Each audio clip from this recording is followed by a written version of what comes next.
তুমি কাউকে ভালোবাসো কিন্তু জানো না কিভাবে তাকে তোমার অনুভূতির কথা জানাবে।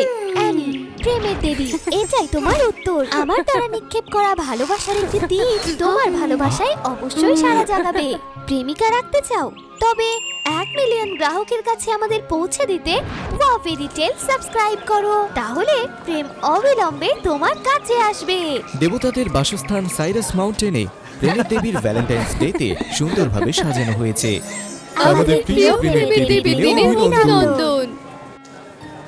হাই ঈশ্বর, দারুণ! সবাইকে অনেক ধন্যবাদ।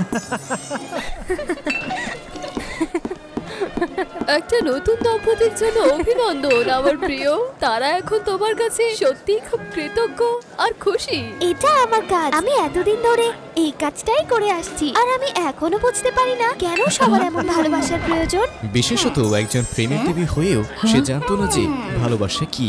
তার প্রেমের তীরগুলি কেবল মানুষের উপরই কাজ করত, তাই সে নিজের উপর কখনো এটা চেষ্টা করতে পারেনি। ভালোবাসা যদি কষ্ট দেয় তাহলে আমার এটা দরকার নেই। আমি নিজেকে ভালোবাসি, আর আমি যা পেয়েছি তাতেই খুশি। সে তার দিনটি উদযাপনের জন্য খুব বেশি পান করে ফেলেছিল, আর শীতল বাতাসের মধ্য দিয়ে সে আকাশে উড়ে গিয়েছিল। সেখানে দানবরা হঠাৎ উড়ে এসে তাকে আক্রমণ করে। আসলে দেখা গিয়েছিল যে সে অজান্তেই দানবদের অঞ্চলে প্রবেশ করেছে।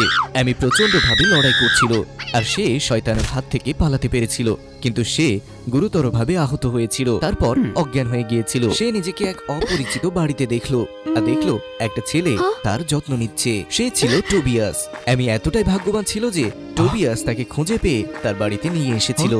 আপনি জেগে গেছেন, আপনি সত্যি দেবী, এটা অলৌকিক। আমার যত্ন নেওয়ার জন্য তোমাকে ধন্যবাদ টোবিয়াস। ব্যাপার না, আপনি একটু বিশ্রাম নিন। টোবিয়াসের যত্নের ফলে অ্যামি দ্রুত সুস্থ হয়ে উঠল, কিন্তু যেহেতু টোবিয়াস ঘুমিয়েছিল সে তাকে আর জাগাতে চায়নি। সে নীরবে তার কপালে চুমু দিয়ে আশীর্বাদ করল। এখন থেকে আমি তোমাকে রক্ষা করব। সময় চলে গেল এবং অ্যামি টোবিয়াসের উপর নজর রাখলো। সে একজন পরিপক্ক আর বন্ধুত্বপূর্ণ মানুষ হয়ে উঠল, যাকে সবাই পছন্দ করত, বিশেষ করে মেয়েরা। কিন্তু টোবিয়াস কারো প্রতি আগ্রহী বলে মনে হলো না। তাকে অনেকদিন পর্যবেক্ষণ করার পর অ্যামি দেখতে পেল যে তার কারো প্রতি অনুভূতি ছিল না। তোমার কেন কারো প্রতি কোনো অনুভূতি নেই টোবিয়াস? যেদিন তুমি কাউকে ভালোবাসবে আর প্রেমের দেবী হিসেবে আমি তাকে তোমার জন্য এনে দেব। কিছুদিন পর টোবিয়াস অবশেষে এক মেয়ের সাথে দেখা করলো, যে তার হৃদয়ে স্পন্দন তৈরি করেছে। এটা ছিল ড্যাফিন, একটা সুন্দরী মেয়ে যে তাকে আগ্রহী করে তুলেছিল। তারা সাধারণত বাইরে একসাথে ঘুরতে যেত। সুন্দরী ড্যাফিন, কাল যেখানে তোমার সঙ্গে দেখা হয়েছিল সেখানে কি আমরা দেখা করতে পারি? তোমাকে আমার কিছু বলার আছে। তুমি আমাকে কৌতূহলী করেছো, কিন্তু আমি তোমাকে বিশ্বাস করি। কাল সেখানে দেখা করা যাক। তোমাকে অনেক ধন্যবাদ। ড্যাফিনকে বিদায় জানানোর পরপরই টোবিয়াস গ্রামের সবচেয়ে তাজা আর জাঁকজমকপূর্ণ উপহার আর ফুলের তোড়া কিনল। আশা করি ড্যাফিন এই উপহার পছন্দ করবে আর আমার প্রস্তাব গ্রহণ করবে। ও আমার সুন্দরী ড্যাফিন।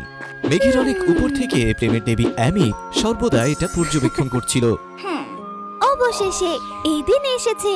প্রেমের দেবী হয়ে আমি তোমাকে সেই সুন্দরী ভদ্র মহিলার হৃদয় জয় করতে সাহায্য করব। পরের দিন অ্যামি দূর থেকে টোবিয়াস এবং ড্যাফিনকে বনের মধ্যে দেখল। তারা একে অপরের দিকে তাকিয়ে কথা বলছিল। সুন্দরী ড্যাফিন, তোমার গানের কণ্ঠস্বর আর সৌন্দর্য একদম দেবীর মতো। আমি এগুলোকে খুব পছন্দ করি। তুমি কি আমার প্রেমিকা হবে? অ্যামি তার প্রেমের তীরটিতে একটা মন্ত্র পড়ল আর ড্যাফিনের দিকে তীর ছুড়ল, কিন্তু অদ্ভুতভাবে তীরটি আঘাত করার পরও ড্যাফিনের টোবিয়াসের প্রতি প্রেমের কোনো লক্ষণ দেখা গেল না। টোবিয়াস, আমি তোমার ভালোবাসার প্রশংসা করি, কিন্তু শুধু আমার উত্তরের অপেক্ষা করো। এরপর ড্যাফিন জঙ্গলের দিকে চলে গেল। টোবিয়াস গভীরভাবে চিন্তিত হলো আর হতাশ হলো। আমার ভালোবাসার তীর কাজ করেনি কেন? আমি কি আমার জাদু করতে ভুল করেছি? সেটা দেখার জন্য আমাকে তাকে অনুসরণ করতে হবে। অ্যামি চুপচাপ অন্ধকার জঙ্গলে ড্যাফিনকে অনুসরণ করলো। ড্যাফিন কেন এমন ভয়ঙ্কর জঙ্গলে যাচ্ছে? হঠাৎ ড্যাফিন সরাসরি অ্যামির চোখের দিকে তাকালো, যেন সে এটা খুঁজে পেয়েছে। অ্যামি প্রতিক্রিয়া জানাতে পারার আগে এক অজানা শক্তি তার ডানার দিকে মন্ত্র ছুড়ল আর সে অজ্ঞান হয়ে গেল। অ্যামি আগের পরিচিত ঘরে জেগে উঠলো এবং সে কেন সেখানে পৌঁছলো সে জানতো না। কি হলো? এটা ব্যথা। আমি ড্যাফিনকে অনুসরণ করে বনে গেলাম, তাহলে আমি এখানে কেন? সে নিজের চিন্তার জগতে হারিয়ে গেল, আর সে জানতো না সে টোবিয়াসের রুমে কিভাবে ঢুকলো। আমি দরজায় টোকা দিচ্ছিলাম, মনে হচ্ছে তুমি শুনতে পাওনি। আমি খুব ভয় পেয়েছিলাম। চিন্তা করো না, সঠিক যত্ন নেওয়া হয়েছে, তুমি শীঘ্রই ঠিক হয়ে যাবে। এই প্রথম অ্যামি টোবিয়াসকে এত কাছ থেকে দেখলো। সে একজন সুদর্শন আর যত্নশীল মানুষ হয়ে উঠেছে। টোবিয়াসের যত্ন আর মনোযোগ প্রেমের দেবীকে অস্বস্তি বোধ করালো।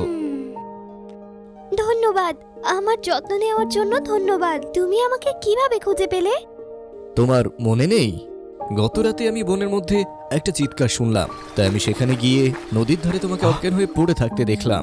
অ্যামি কিছু মনে করতে না পেরে বিরক্ত হলো। সে নদীর ধারে কিভাবে অজ্ঞান হয়েছিল, সম্পূর্ণ সুস্থ না হওয়া পর্যন্ত এখানে বিশ্রাম করো। অ্যামি রাজি হলো, কারণ সে অনুভব করছিল যে তার আরো বিশ্রামের প্রয়োজন। তার প্রতি টোবিয়াসের অনুগ্রহ সেও পরিশোধ করতে চেয়েছিল, যে তার ভালো যত্ন নিয়েছিল, আর যার কারণে ধীরে ধীরে সে সুস্থ হয়েছিল। টোবিয়াস প্রশিক্ষণে গেল। সে আসন্ন এক প্রতিযোগিতায় অংশ নিয়েছিল, যেন সে ড্যাফেনকে মুগ্ধ করতে পারে, কিন্তু সে জানতো না কিভাবে ধনুক ছুঁড়তে হয়। সে তার প্রথম লক্ষ্যে আঘাত করার জন্য খুব সংগ্রাম করছিল। অ্যামি টোবিয়াসকে চেষ্টা করতে দেখলো এবং তাকে কিছু নির্দেশনা দেওয়ার সিদ্ধান্ত নিল।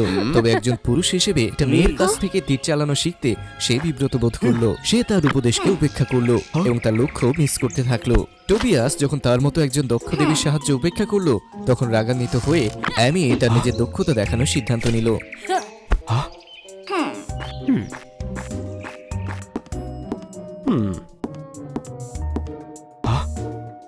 আমি সেই বিকেলের জন্য দুঃখিত, অনুগ্রহ করে আমাকে শেখাতে থাকো। অ্যামি তার আন্তরিকতায় মুগ্ধ হলো। অ্যামি তাকে সাহায্য করতে রাজি হলো। তারা একসাথে অধ্যাবসায়ের সাথে অনুশীলন করলো। অ্যামি তার শক্তি ফিরে পেল এবং টোবিয়াস অবশেষে তার লক্ষ্যে আঘাত করেছিল। সে উদযাপন করতে অ্যামিকে জড়িয়ে ধরেছিল। টোবিয়াস এটা পেরেছে। প্রতিযোগিতার পরে আমার ফিরে যাওয়া উচিত। অ্যামি তার হৃদয়ে এক ধরনের অস্বস্তি বোধ করলো। এটা কিসের অনুভূতি? আমার হৃদয়ের স্পন্দন। আমি কি টোবিয়াসকে পছন্দ করি? অবশেষে সেই প্রতিযোগিতার দিন এসে গেল। অ্যামি এবং টোবিয়াস একসঙ্গে প্রদর্শনীতে গিয়ে নিবন্ধন করলো। যখন তারা নোটিশ বোর্ডের দিকে তারা দেখলো হঠাৎ করে যুবকরা রহস্যজনকভাবে হারিয়ে যাচ্ছে। সে উদ্বিগ্ন হয়ে টোবিয়াসকে এটা দেখালো, কিন্তু টোবিয়াস তাকে সান্ত্বনা দিয়ে প্রতিযোগিতায় অনেক দক্ষ আর সুদর্শন প্রতিযোগিতার সাথে প্রতিযোগিতা শুরু করলো। কিন্তু অ্যামির কাছে টোবিয়াস ছিল সবচেয়ে সুদর্শন পুরুষ। তার সমস্ত চেষ্টা সফল হলো। যখন টোবিয়াস সব প্রতিপক্ষকে সহজে পরাজিত করলো, পুরস্কার প্রদান অনুষ্ঠানে সকলেই টোবিয়াসকে অভিনন্দন জানালো। আর কেউ আশা করেনি যে ভিড় থেকে ড্যাফেন টোবিয়াসকে আলিঙ্গন করতে সেখানে ছুটে গেল আর তাকে প্রস্তাব দিল। সবকিছু ঠিক চলছে দেখে অ্যামি নিঃশব্দে চলে গেল এবং তার আসল বাসস্থানে ফিরে গেল। অ্যামি, কোথায় তুমি? এই পুরস্কার আমি তোমার সাথে ভাগ করতে চাই। ড্যাফেন প্রতিযোগিতার পর খুব রাগান্বিত হলো, কারণ টোবিয়াস তার দিকে মুখ ফিরিয়েছিল আর সে তাকে খুব একটা মনোযোগ দেয়নি।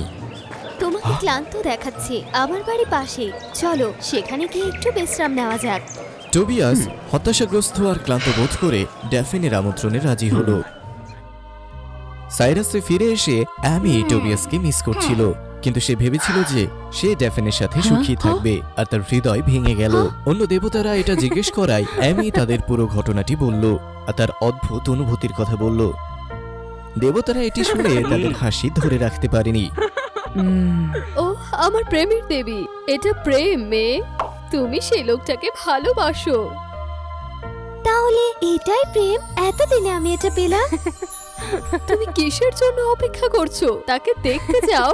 তুমি ঠিক বলেছো, আমাকে তাকে দেখতে যেতে হবে। কিন্তু টোবিয়াস যদি এখন ড্যাফেনের সাথে খুশি থাকে, আমি নীরবে তাদের ভালোবাসাকে রক্ষা করব। সে তার বাড়িতে গিয়েছিল, কিন্তু সে তাকে দেখতে পায়নি। টোবিয়াস কোথায় থাকতে পারে? আমি ড্যাফেনকেও দেখতে পাচ্ছি না। ড্যাফেন, এটা ঠিক। ড্যাফেনকে বনে অনুসরণ করার পরেই তো আমি আহত হয়েছিলাম। আমি তাকে খুঁজে বের করতে চেষ্টা করব। যে বনে ড্যাফেন বাস করত তা ছিল খুবই অন্ধকার আর ভীতিকর। অ্যামি এক অদ্ভুত চেনা অনুভূতি অনুভব করলো, কিন্তু সে সম্পূর্ণ মনে করতে পারছিল না। রহস্যময় বাড়িটি ধীরে ধীরে তার চোখের সামনে ভেসে উঠল। সে দ্রুত আর সতর্কতার সাথে কাছে গেল আর জানালা দিয়ে তাকালো, কিন্তু কাউকে দেখতে পেল না। হঠাৎ সে আওয়াজ শুনতে পেল আর বাড়ির পাশে লুকিয়ে গেল। টোবিয়াস এবং ড্যাফেনকে বাড়ির দিকে এগিয়ে যেতে দেখলো। অ্যামির হৃদয় টোবিয়াসকে দেখে আন্দোলিত হচ্ছিল। এটাই সেই জায়গা যেখানে ড্যাফেন থাকে। তারা সত্যি খুশি আছে। ড্যাফেন তার জাদু ব্যবহার করে টোবিয়াসকে অজ্ঞান করে দিল। এটা দেখে অ্যামি ড্যাফেনের দিকে তীর ছুড়ল, কিন্তু সে দ্রুত তা এড়িয়ে গেল। ড্যাফেন তার জাদুকরী রূপে ফিরে গেল। অ্যামি এতটাই অবাক হলো যে তার সমস্ত স্মৃতি ফিরে এলো। ড্যাফেন ছিল এক ডাইনি যে তার কণ্ঠস্বর ব্যবহার করে যুবকদের আকৃষ্ট করত আর তার শক্তি বজায় রাখতে তাদের জীবনী শক্তি শুষে নিত। সে মানুষ নয়, তাই অ্যামির প্রেমের তীরটি তার উপর কাজ করেনি। সেই সময় ড্যাফেন তার তীরটি অনুভব করেছিল। তারপর কোনো এক বাহানায় সে চলে গেল আর যে তাকে আক্রমণ করেছিল সে তাকে খুঁজে বের করে তার সঙ্গে প্রচন্ডভাবে লড়াই করেছিল। অ্যামি কোনো রকমে পালাতে সক্ষম হয়েছিল। ড্যাফেনের আক্রমণে অ্যামি অজ্ঞান হয়ে পড়ে গিয়েছিল। অ্যামি সেই ডাইনির বিরুদ্ধে প্রচন্ডভাবে লড়াই করছিল। ড্যাফেন ধীরে ধীরে তার শক্তি হারাতে থাকলো, কিন্তু তার লড়াই চালিয়ে গেল। তার আরো প্রাণ শক্তির প্রয়োজন ছিল, তাই সে টোবিয়াসের দিকে লক্ষ্য করলো। ডাইনির উদ্দেশ্য বুঝতে পেরে আমি দ্রুত টোবিয়াসকে রক্ষা করতে ছুটে গেল। টোবিয়াস! তার নাম শুনে টোবিয়াস তার চেতনা ফিরে পেল আর ড্যাফেনের আসল রূপ দেখতে পেল। আর সে অ্যামির আহত সাদা ডানাও দেখেছিল, যা তাদের কাটানো স্মৃতি মনে করিয়ে দিল। এটা ছিল এক শক্তিশালী অনুভূতি। টোবিয়াস অ্যামির ধনুক নিয়ে উঠে দাঁড়ালো।